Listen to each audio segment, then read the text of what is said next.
কোটা সংস্থাকে কেন্দ্র করে আজ হাজার হাজার শিক্ষার্থীরা এক দফার দাবিতে মাঠে নেমেছে। এবার সরকার যাবে কোথায়? সরকারের পতন করেই তারা গড়ে ফিরবে বলে শিক্ষার্থীদের দাবি। শিক্ষার্থীরা আরও জানায় যে এই সরকার তাদেরকে স্বাধীনভাবে এদেশে বাঁচতে দিবে না, স্বাধীনভাবে এদেশের শিক্ষা অর্জন করতে দিবে না।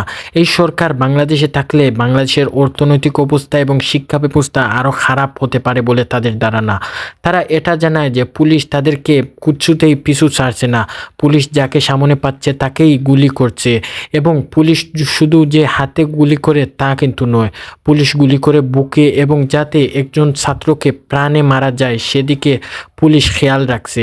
এবং পুলিশ চায় যাতে এই দেশের ছাত্রকে মেরে একেবারে শেষ করে দেওয়ার জন্য।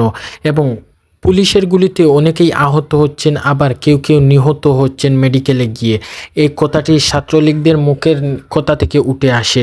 আজ গণমাধ্যমে এটা বোঝানো হয়েছে যে এক দফার দাবিতে আজকে সবাইকে রাজপথে নামতেই হবে, এবং এ প্রতিবাদ শুধু একার নয়, এ প্রতিবাদ এখন ছড়িয়ে পড়েছে সমগ্র বাংলাদেশের মানুষের, সমগ্র জাতির উপর এ প্রভাব।